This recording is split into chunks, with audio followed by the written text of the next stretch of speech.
은혜 받으실 하나님의 말씀은 스바냐서 3장 14절부터 20절까지 우리 한 몫으로 있습니다. 시온에 따라 노래할지어다. 이스라엘아 기쁘게 부를지어다.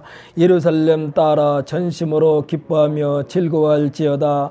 여호와가 내 형벌을 제거하였고 내 원수를 쫓아냈으며 이스라엘 왕 여호와가 내 가운데 계시니 내가 다시는 화를 당할까 두려워하지 아니할 것이라.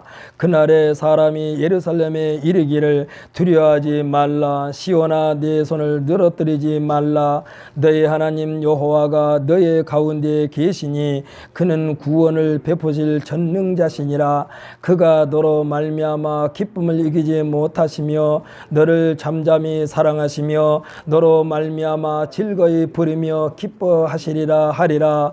내가 절기로 말미암아 근심하는 자들을 모으리니 그들은 내게 속한 자라. 그들에게 지워진 짐이 치욕이 되었느니라. 그때에 내가 너를 괴롭게 하는 자를 다 벌하고 저는 자를 구원하며 쫓겨난 자를 모으며 온 세상에서 수욕받는 자에게 칭찬과 명성을 얻게 하리라. 내가 그때에 너희를 이끌고 그때에 너희를 모을지라. 내가 너희 목전에서 너희의 사로잡힘을 돌이킬 때에 너희에게 천하 만민 가운데서 명성과 칭찬을 얻게 하리라. 여호와의 말이니라. 아멘. 할렐루야. 오늘도 우리 한번 선포합시다. 감사는 감사의 씨를 심고 감사의 열매를 거두게 하신다. 거두게 하신다. 아멘. 그러므로 감사를 늘 마음판에 가지고 사는 우리 모두가 되어야만 될 줄 분명히 믿습니다. 저는 오늘 본문 말씀 스바냐서 3장 14절로 20절 말씀을 가지고 맥주감사 주일날 말씀에 굳게 선 자만이 보장을 받는다라는 제목으로 귀한 시간 되시기를 예수님의 이름으로 축복합니다. 하나님의 말씀은 하나님의 성품, 그 성품을 더럽히지 않는 자들과의 약속인 줄 믿으시기를 바랍니다. 여기에서 하나님의 성품을 더럽히지 않는다는 것은 무엇이냐? 하나님의 말씀을 그대로 믿고 따르는 것을 말하는 거예요. 거기에 이럴 걸 저럴 걸 하고 그것을 다른 것을 가미시키지 않는 것입니다. 하나님의 약속에 대하여 그 약속대로 받아 누리는 것에 대하여 표현할 때 우리들은 보통 뭐라고 말합니까? 하나님의 축복이라고 일컫게 됩니다. 그러면서 어떻게 이런 결과가 나타나는 거야 하고 묻게 되면 대개는 하나님의 축복이지 뭐 하고 대답을 하게 됩니다. 하나님으로부터 받은 복을 누리는 것의 표현 방법이 하나님의 축복이라고 말을 하게 됩니다. 하지만 우리나라 사람은 꼭 앞에다 한자를 더 붙이면 더 큰 복을 받는 걸로 생각하고 있어. 그래서 앞에다 축자를 붙이는데 사실은요, 이와 같은 표현을 제대로 하려면 어떻게 해야 되느냐? 하나님의 축복이 아니라 하나님께서 내려주신 복이라고 말을 해야 돼요. 왜냐하면 이 축자가 다른 축자가 아니라 한자라면 빌축자거든. 하나님께서 복을 비는 하나님이 아니라 하나님은 복을 직접 우리에게 주시는 하나님인 줄 믿으시기를 바랍니다. 그래서 하나님께로부터 받은 복이라고 해야만 돼요. 하나님께서는 하나님의 형상대로 지음받은 사람 속마음까지도 하나님을 경외하며 의지하며 앙망하는 사람들에게 복을 내려주시는 줄 믿으시기를 바랍니다. 그래서 하나님과의 관계에 있어서는 거추장스러운 것이 없어야 돼. 하나님의 말씀은 곧바로 하나님께서 하나님의 형상대로 지음받은 사람들과의 약속입니다. 하나님께서 만드시고 뭐라고 그랬나요? 보시기에 심히 좋았더라 그랬어요. 이 심히 좋았더라의 상태를 유지할 때만이 곧 하나님의 말씀은 약속이 되는 거예요. 하나님은 하나님의 기대를 저버리는 오류를 범하였기 때문에 심판을 내리신다고 그랬습니다. 스바냐서 1장 2절로 6절까지를 보게 되면 왜 하나님께서 심판하신단 말인가? 그 이유에 대하여 말씀해 주고 있는데 우리 스바냐서 1장 2절로 6절까지를 좀 읽어보겠습니다. 조금 앞이니까 조금 앞입니다. 오늘 본문보다 조금 앞이요. 1306페이지인데 스바냐서 1장 2절로 6절까지를 읽어보겠습니다. 1장 2절로 6절까지 함께 읽습니다. 여호와께서 이르시되 내가 땅 위에서 모든 것을 진멸하리라. 내가 사람과 짐승을 진멸하고 공중의 새와 바다의 고기와 거치게 하는 것과 악인들을 아울러 진멸할 것이라. 내가 사람을 땅 위에서 멸절하리라. 나 여호와의 말이니라. 내가 유다와 예루살렘의 모든 주민들 위에 손을 펴서 남아있는 바알을 그곳에서 멸절하고 그 말임이란 이름과 및 그 제사장들을 아울러 멸절하며 또 지붕에서 하늘의 뭇별에게 경배하는 자들과 경배하며 여호와께 맹세하면서 말감을 가리켜 맹세하는 자들과 여호와를 배반하고 따르지 아니한 자들과 여호와를 찾지도 아니하며 구하지도 아니한 자들을 멸절하리라. 아멘. 할렐루야. 하나님을 무시한 채 제멋대로 사는 자들에 대한 심판입니다. 어떻게 보면은 하나님의 심판은 곧바로 형벌입니다마는 이 심판도 그 중심은 하나님의 사랑이라고 말할 수 있어요. 하나님의 사랑이 아니면 그냥 내버려 두는 거예요. 관심도 안 줘요. 관심의 대상에서 죄버려요. 왜 부모님은 자식에게 매를 들까요? 왜 부모님들은 자식들에게 꾸지람을 내릴까요? 그 중심에 역시 사랑인 줄 믿으시기를 바랍니다. 내 자식이 아니면 관심도 안 둬요. 사랑이 없는 징벌, 사랑이 없는 징계는 저주입니다. 우리는 무엇을 하든지 어디에 있든지 하나님의 사랑 안에, 성경은 이에 대하여 뭐라고 그러느냐? 예수 안에 있으라고 그랬어요. 예수 안에. 그러니까 예수 안에만 있으면, 하나님 사랑 안에만 있으면 그것이 곧바로 하나님의 축복이요 은혜인 줄 믿으시기를 바랍니다. 3장 1절로 4절의 내용, 오늘 본문 말씀보다 조금 앞입니다. 3장 1절로 4절의 내용은 이스라엘 예루살렘에 대한 하나님의 마음입니다. 이들이 이렇게까지 패역하고 더러워졌는데도 5절에 보면은 그 가운데에 여호와 하나님이 계셨다라고 말씀하고 있어요. 이것이 하나님의 사랑입니다. 이는 그들이 비록 하나님에게서 멀어져 있는 것처럼 보입니다. 하나님에게서 떠나 있는 것처럼 보입니다. 그러나 하나님의 약속은 5절에서 말씀해 주신 것처럼 그 가운데에 계시면서 면밀하게 관찰하고 계신다는 사실을 믿으시기를 바랍니다.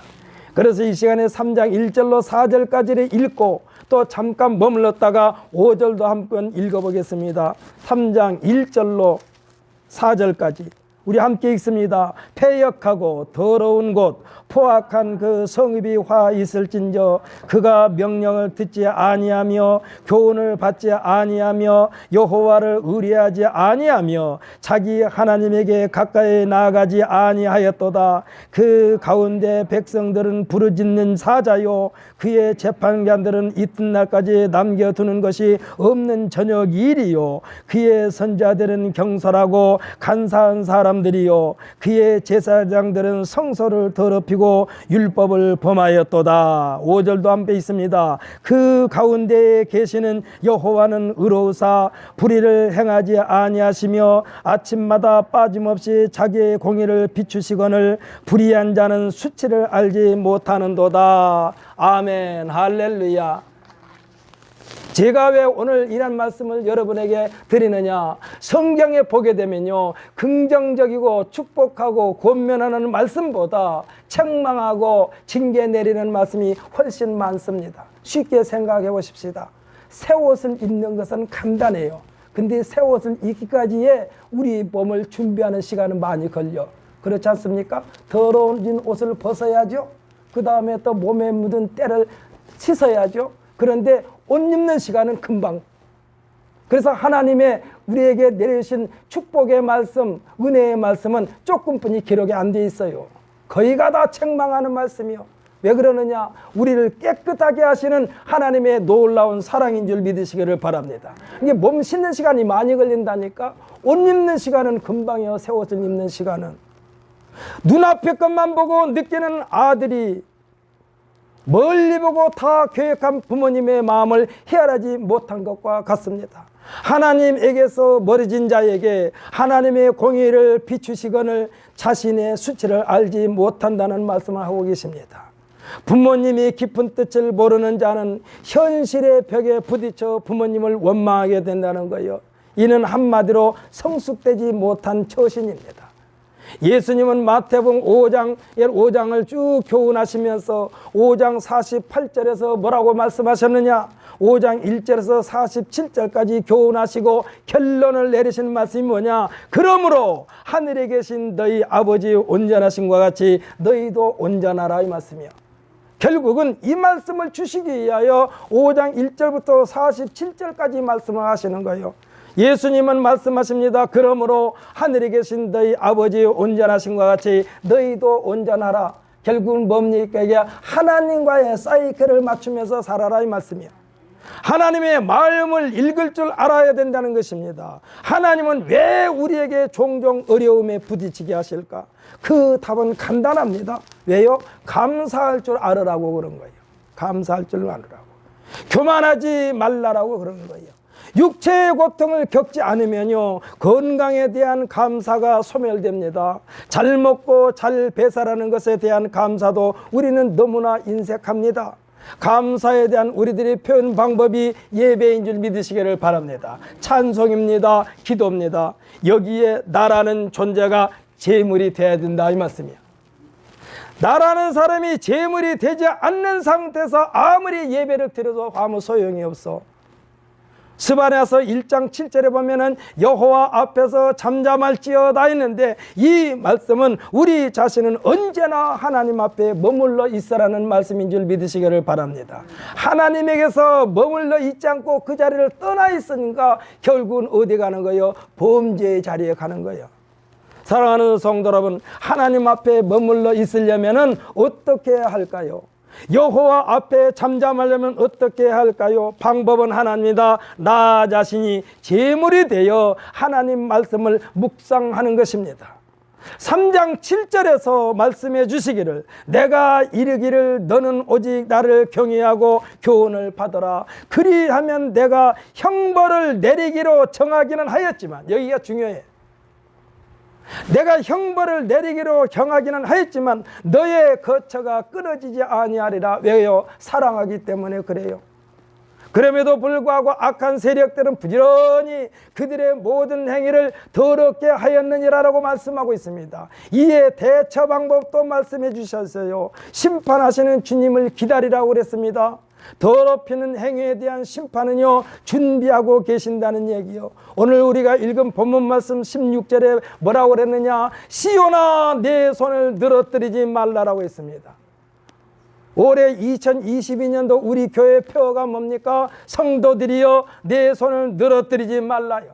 이 말씀은요, 성도들이여 긴장을 풀지 말아라. 생각해 보십시오. 도둑을 지키는 파수꾼, 언제든지 공격할 수 있는 자세가 흐트러져서는 안 된다는 얘기요. 도둑을 지키는 사람이 전부 다 멸중시하고 있으면 되겠습니까? 무기를 창고에다 넣어놓고 있으면 되겠습니까? 항상 손에 들고 있어야 돼. 공격할 준비를 하고 있어야 돼. 이것을 안 하게 되면 뚫려요. 생각해 보십시오. 우리나라의 군인 수가 옛날에는 60만이라고 하는데 지금 40만이라고 말하더라고요.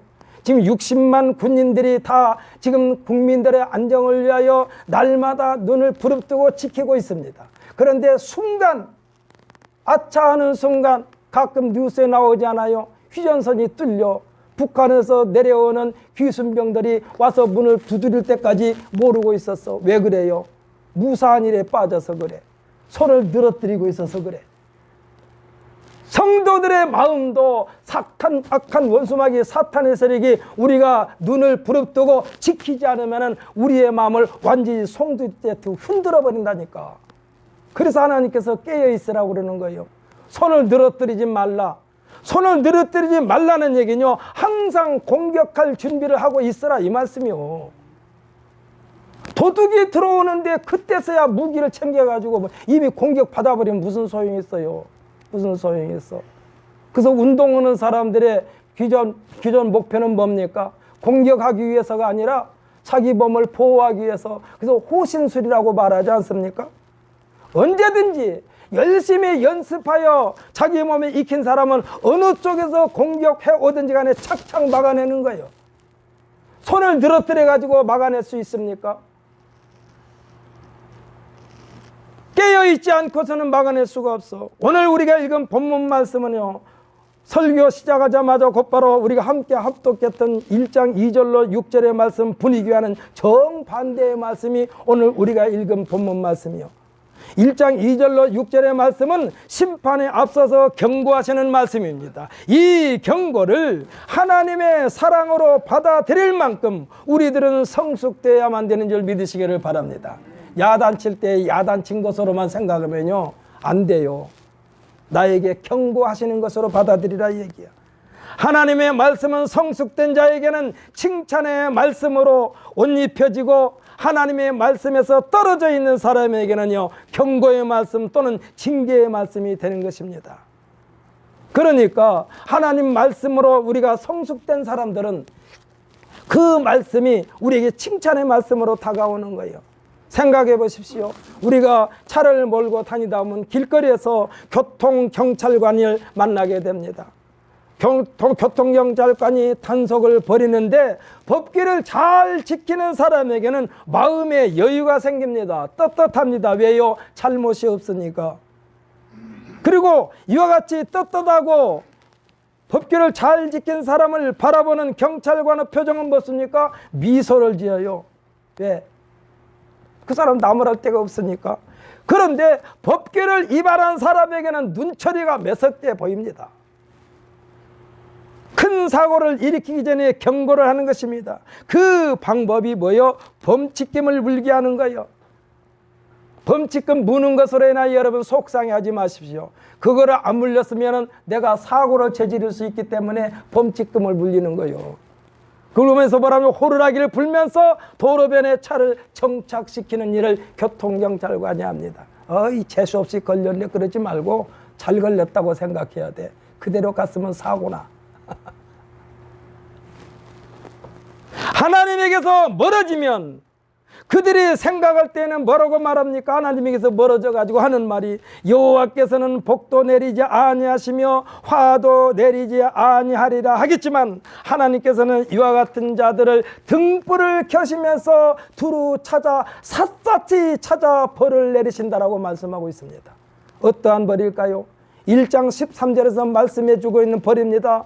그들의 재물이 노략되며 그들의 집이 황폐할 것이며 그들의 집은 건축하나 거기서 살지 못하며 포도원을 갖거나 그 포도주를 마시지 못하리라. 이건 뭐예요? 밤낮으로 애써보지만은 헛수고한다는 얘기요. 누가? 하나님에게서 떠난 자들. 여러분, 하나님 앞에 드리는 물질이 아깝다고 생각하면 그때부터 신앙이 병들기 시작하는 거예요. 하나님에게 드리는 물질이 아깝다고 생각되면 그때부터 병드는 거예요. 왜? 육신의 정욕으로 빠져요. 그때부터는. 그래서 여러분에게 늘 말씀드리지만, 여러분에게 수입이 들어오면은 거기에 이상한 마음이 곁들어가기 전에 11절을 먼저 딱 떼놓고 하나님의 것이라고 딱 못을 박아야 돼. 월급 타면 11절 먼저 떼시기를 바랍니다. 대답이 시원찮네. 하나님의 복 받으라고 그러는데. 월급 받으면 11조를 먼저 떼시기를 예수님의 이름으로 축복합니다. 그래야만이 하나님으로부터 보장받는 거예요. 그 인생이. 그래야만 하나님 앞에 구할 수 있는 자격이 되는 거예요. 하나님 앞에 갔을 때, 주여 저 왔습니다. 너 누구냐? 너 나한테 뭐 냈느냐? 쉽게 생각하고 싶시다. 요즘에 정당에서 자기네들 정당원들을 말하는데, 정기정당원. 어떤 사람이나 당비를 제대로 꼬박꼬박 내는 사람이 정기정당원이야. 그것도 내지도 않으면서 정당에 쓴소리 단소리 해봤자 그 사람들이 안 맥히더라가. 내가 당비를 얼만큼 냈는데 너희들이 하는 형태를 보니까 형편없다. 그래서 야단치는 거예요. 우리가 일반 직장에서도 회원들이 회비를 내야만이 회원으로서의 자격이 있어. 사랑하는 성도 여러분, 하나님 앞에 이것은 하나님의 것입니다 하고 딱 내놓는 사람만이 하나님 앞에 나가서, 주여 저 여기 왔습니다. 뭐하러 왔니? 제가 이거 필요해서 왔습니다. 그래, 그렇잖아. 너 주려고 제가 준비하고 있다. 이 말씀이요. 사랑하는 성도 여러분, 하나님의 것으로 인정하는 것이 신앙생활이야. 여러분에게 다시 한번 말씀드립니다. 하나님 앞에 드릴 때에 쓰고 남은 찌꺼기 드리지 마세요. 먼저 드리세요. 하나님 앞에. 이 물질관만 뚜렷하면, 이 물질관만 우리 마음속에 제대로 세워놓으면 신앙생활은 승승장구할 수밖에 없어요. 지금 이 말씀을 우리에게 주신 이유는 지금 이 시간에 듣고 들으며 깨달으라고 말씀하신 줄 믿으시기를 바랍니다. 성경에는 뭐라고 그랬느냐? 귀 있는 자는 들을지어다 하신 말씀이 자주 등장합니다. 귀 있는 자는 들을지어다. 귀 있는 자는 들을지어다. 이 말씀은 곧 하나님의 말씀에 항상 귀를 기울이라는 말씀이요. 성경에서 여호와의 날이라고 기록된 것은 대부분이 하나님의 징계, 하나님의 심판, 하나님의 분노의 날입니다. 이와 같은 날에 대하여 신약에서는 뭐라고 하느냐? 침례요한이 회개하라 천국이 가까웠느니라고 그랬어. 회개하라 천국이 가까웠느니라. 오늘 본문 앞에 1장 14절로 18절에 하나님의 마음이 담겨져 있습니다. 이 날을 대비하여 철저하게 준비, 회개, 죄에서 떠나라고 경고하고 있습니다. 우리 1장 14절로 18절까지 한번 읽어봅시다. 1장 14절로 18절까지 함께 있습니다. 여호와의 큰 날이 가깝도다. 가깝고도 빠르도다. 여호와의 날이 소리보다 용사가 거기서 심히 슬피 우는도다. 그날은 분노의 날이요 환난과 고통의 날이요 황폐와 패망의 날이요 캄캄하고 어두운 날이요 구름과 흑암의 날이요 나팔을 불어 경고하며 견고한 성읍들을 치며 높은 망대를 치는 날이로다. 내가 사람들에게 고난을 내려 맹인같이 행하게 하리니 이는 그들이 나 여호와께 범죄하였음이라. 또 그들의 피는 쏟아져서 티끌같이 되며 그들의 살은 분토같이 될지라. 그들의 은과 금이 여호와의 분노 날에 능히 그들을 건지지 못할 것이며 이 온 땅이 여호와의 질투의 불에 삼켜지리니 이는 여호와가 이 땅 모든 주민을 멸절하되 놀랍게 멸절할 것입니다. 아멘. 할렐루야. 오늘 아침 새벽에도 제가 설교할 때 말씀드렸습니다. 사람들이 여자를 향하여 질투에 사신 여자들이 질투가 많다고 그러죠. 남자보다 여자가 질투가 많다고 그러죠. 그런데 안 그래요. 여자보다 남자가 질투가 더 많아요. 그런데 남자보다 더 질투가 심한 분이 계셔. 그분이 여호와 하나님이요. 하나님은 스스로 나는 질투하는 하나님이라고 그랬어요. 여자가 질투가 많다고요? 아니에요. 자기 남편이 바람 펴도 어느 정도까지는 봐줘요. 돌아오겠지. 근데 남자들은 아내가 바람 피우면 그날로 끝이요. 그러니까 남자가 더 질투가 심하죠. 근데 하나님은요, 하나님 외에 다른 신을 섬기면 죽여버려요. 그러니까 하나님이 질투가 더 심해요. 하나님의 말씀을 거역하면 간음한 것과 똑같은 거예요. 그래서 하나님의 말씀을 거역한 자들은 다 진멸해버리라고 그랬어요. 그래서 이 말씀을 우리에게 주신 이유는 우리에게 교훈을 해주시는 줄 믿으시기를 바랍니다. 하나님은 손을 늘어뜨리고 무사한 일에 빠져있는 우리들에게 손을 늘어뜨리지 말라고 정신을 차리라고 말하고 있어요. 생각해 보십시오. 우리가 가끔 TV에서 배구 중계하는 거 보시죠. 배구 경기에서 상대방에서 지금 서브를 넣고 있는데 이 수비하는 쪽에서 어떻게 하고 있습니까? 우리 오치훈 집사님한테 물어봅시다. 서브를 지금 놓고 있어. 상대방에서 어떻게 준비하고 있어요? 서브 받을 준비하고 있잖아요. 손을 늘어뜨리지 않고 해서 지금 받을 준비하고 있어. 지금 우리 지금 태겸이가 아주 대답을 정확해서 손을 딱 들고 있다고 그래서 손을 들고 있어. 서브를 받을 준비를 하고 있는 거예요. 지금 그러니까 공격을 해오면은 그들 받을 준비를 하고 있었는데 손을 늘어뜨리고 있다가 공이 온 뒤에 그때서야 손들만 휙 지나가 버린다니까. 손을 늘어뜨리지 말라는 이 말씀이요. 여호와의 큰 날이 가깝고도 가깝도다 또 빠르도다라고 있습니다. 이 말씀은 각 사람에게 준 숙제, 그 숙제 검사 날이 가깝다는 말씀도 되는 거예요. 2달란트 받은 사람, 5달란트 받은 사람, 1달란트 받은 사람에 대한 결산의 날입니다. 한 달란트의 가치가요 600데나리온이라고 그랬는데, 한 데나리온이 하루 1당이라고 그랬으니까 하루 1당을 지금 10만원으로 계산해 보십시다. 우리나라도 진짜 기술자는요 10만 원이 아니요 하루 1당이 몇십만 원 받는 사람도 있어. 근데 그냥 보통으로 따지자고 하루 1당을 10만원으로 계산하면 이 600데나리온, 한 달란트는요 6억 원입니다. 작은 돈이 아니요. 그런데 이 한 달란트 받은 자는 자신의 능력은 생각하지 않고 옆에 사람 2달란트 받은 사람, 5달란트 받은 사람을 보면서 시기와 질투 속에 손을 늘어뜨리고 무사한 일에 빠졌다가 한 주인으로부터 뭐라고 써요? 악하고 게으른 종이라고. 악하고 게으른 종, 이렇게 책망받고 있습니다. 책망만 받는 것이 아니라 한 달란트 가진 것까지도 빼앗겨버리는 결과를 가져오는 거예요. 사랑하는 성도 여러분, 열심히 최선을 다하십시오. 성경은 우리에게 말씀하십니다. 골로새서 3장 23절에서 무슨 일을 하든지 마음을 다하여 주께 하듯 하라고 말씀하고 있습니다. 사람에게 하듯 하지 말라고 했습니다. 지금도 우리에게 말씀하고 계십니다. 여호와의 큰 날이 가깝도다. 가깝고도 빠르도다. 여호와의 날이 소리로다. 이 말씀을 귀담아 듣고 경성하여 깨어있는 자들에게는 여호와의 큰 날이 두려움의 날이 아니라 기다림의 날이 되는 줄 믿으시기를 바랍니다. 생각해 보십시오. 숙제를 다 한 사람은요 선생님 만나기는 것이 기다려져요. 왜? 칭찬받으니까. 방학 숙제를 잘한 사람은 방학이 지금 끝날 무렵 되면은요 이 방학 숙제 챙기느라고 즐거워요. 그런데 숙제를 하나도 안 한 사람은 아주 학교 갈 날이 끔찍혀. 하나님의 목적은, 예수님을 통하여 이 땅에 내려보내신 목적은 3장 9절의 내용입니다. 그때 내가 여러 백성의 입술을 깨끗하게 하여 그들이 다, 여기서 중요해요, 그들이 다 여호와의 이름을 부르며 한 가지로 나를 섬기게 하리니 했습니다. 사랑하는 성도 여러분, 예수님을 이 땅에 보내신 것은 지금 지구촌에 살고 있는 모든 사람이 다 한 입으로 여호와 하나님 앞에 신앙 고백하기를 원하시는 하나님의 놀라운 은혜인 줄 믿으시기를 바랍니다. 하나님의 은혜의 강물은 지구촌 전체를 바닷물이 땅을 덮음같이 온 인류를 향한 하나님의 긍휼입니다.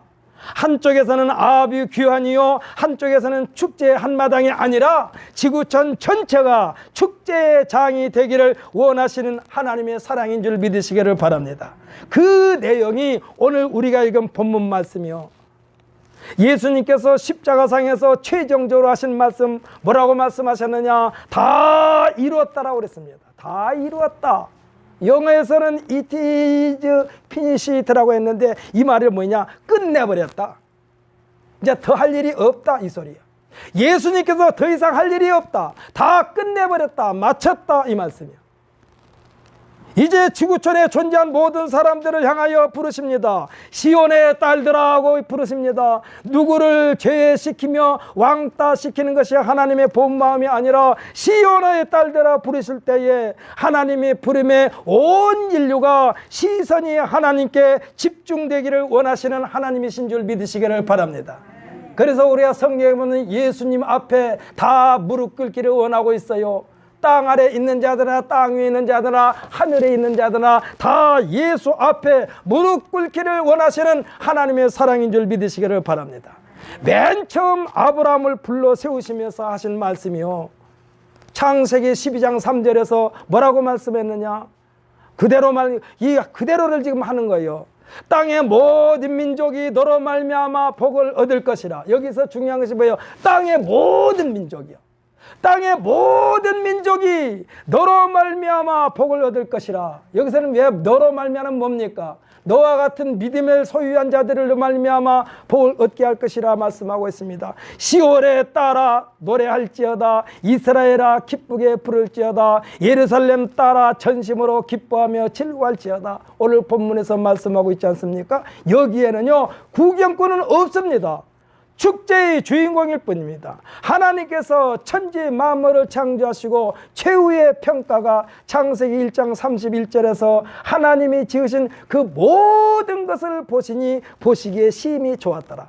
어느 한쪽이 아니야. 지으신 모든 것을 보시니 심히 좋았더라. 이제 하나님께서 구원받은 백성들이 중심에 계시니 처음에는 창조의 역사에 대하여 보시기에 심히 좋았다라 하신 같이 구원의 역사, 영생의 나라의 중심에 계시니 처음에 심히 좋았더라와 버금가는 말씀을 하십니다. 하나님께서 이와 같은 무리 속에 우리들을 포함시켜 주신 하나님께서 우리들 가운데 계시면서 하시는 말씀이 17절 말씀이에요. 이 말씀을 읽으면서 감사의 불을 붙여 그 불꽃이 시들지 않게 되시기를 예수님의 이름으로 축복합니다. 우리 17절 말씀 읽습니다. 17절 말씀.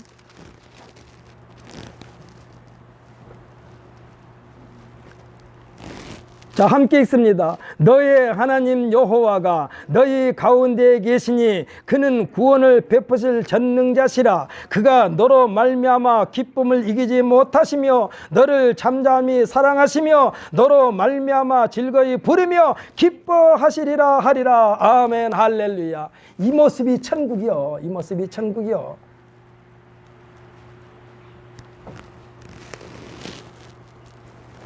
여기 저는 이 부분을 읽으면서 너로 말미암아 즐거이 부르며 기뻐하시리라 그 앞에 그가 너로 말미암아 기쁨을 이기지 못하리라. 참 기쁨을 이기지 못하리라가 무슨 뜻일까 그랬어요. 기쁨을 이기지 못하리라. 근데요 손주들을 보면서 제가 그걸 느꼈어. 예, 손주들을 보니까는요 무엇을 하든지 다 예뻐. 그러니까 손주들이 하는 것을 다 보니까 아주 기쁨을 이기지 못해가지고 그냥 박장대소 치면서 웃었다가 손뼉을 쳤다가 이제 하는 짓마다 다 예뻐. 기쁨을 이기지 못하리라가 그거예요. 그래서 제가 전에 했던 교회 권사님이 이런 말한 것이 기억나요. 내 자식이 손주처럼 예쁘면 더 낫을 텐데. 내 자식이 손주처럼만 예쁘면 더 낫을 텐데. 이게 자식에게 느끼지 못한 기쁨은 손주를 통해서 보는 거예요. 그래서 기쁨을 이기지 못하리라 이거가 무슨 뜻인가 그랬더니 이거더라고. 손주를 키우면서 느꼈어요. 울어도 예쁘고 똥을 싸도 예쁘고 오줌을 싸도 예쁘고 하는 짓마다 다 예뻐. 그래서 기쁨을 이기지 못하리라. 사랑하는 사람들, 하나님이 우리를 보시면서 그렇다 이 얘기야. 할렐루야. 지금 하나님이 우리를 향해서 내가 너로 말미암아 기쁨을 이기지 못하리라 하는 짓마다 예쁘다는 얘기요. 왜 이와 같은 사랑을 하나님으로부터 받으면서 그렇게 하나님에 대하여 인색하십니까?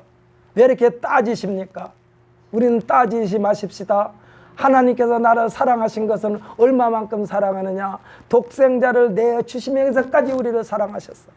그 사랑에 비하면 우리는 조금 하는 거예요. 조금 하는 거예요. 몇천 분의 일 하는 거예요.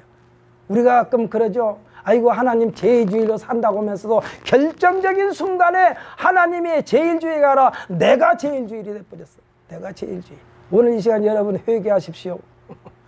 이 전반기는 지나고 지금 후반기에 들어섰는데 아까 말씀드렸죠. 이게 새 옷을 갈아입는 건 빨리 쉽게 갈아입어지는데 새 옷을 입기까지는 시간이 많이 걸려. 벗어야죠. 때를 씻어야죠. 제가 일주일에 한 번씩 가서 목욕시키는 사람이 있어요. 근데 그분 보면은 일주일 내내 있다가 저 가는 날이 제일 기분 좋은 날이요. 자기 몸 씻어주니까. 아주 끈적끈적해요. 일주일 동안 안 씻으니까. 근데 제가 가서 싹 씻겨드리면은 아주 기분 좋아하셔. 기분 좋아하셔. 그러면서 수고했다고 그러셔. 내가 무슨 복으로 이게 목사님을 만났는지 모르겠다고 할 만큼. 사랑하는 성도라면 씻는 시간은 많이 걸립니다. 옷 갈아입는 시간은 옷 갈아입는 금방이요. 그래서 성경에 보면 신명기 28장에도 보면은 하나님의 말씀을 삼가 듣는 자, 하나님 명령에 복종하는 자, 하나님 말씀에 순종하는 자에게 내려주시는 복은 14절까지만 기록되어 있는데 나머지 15절부터 60몇 절까지는요 하나님으로부터 책망받는 시간 더 많이 기록되어 있어. 하나님으로부터 야단치는 꾸지람 받는 이 구절은 많이 기록되어 있어. 그만큼 떼 씻는 시간이 많이 걸려. 하나님은 우리로 하여금 새 옷을 입기 전에 쉽게 말씀하십니다. 회개하라고. 할렐루야. 회개하라. 그래서 우리는 때가 찌든 때가 자꾸 쌓이기 전에 그때 회개를 해야지 때를 씻는 시간도 조금 걸려. 묵은 때 많이 있으면요 씻는 시간이 많이 걸려. 사랑하는 여러분, 오늘 7월 첫째 주일에다가 맥주감사 주일이기 때문에 오늘 제가 이 설교 마치고 나서 여러분에게 안수기도 할 시간 갖겠습니다. 오늘 이 한 시간에 하나님 앞에 주여 내가 그동안에 주님 앞에 손을 늘어뜨리고 있었습니다. 앞으로는 절대로 손을 들이지 않게 하여 주옵소서 하는 마음으로 주여 한번 부른 뒤에 기도합니다.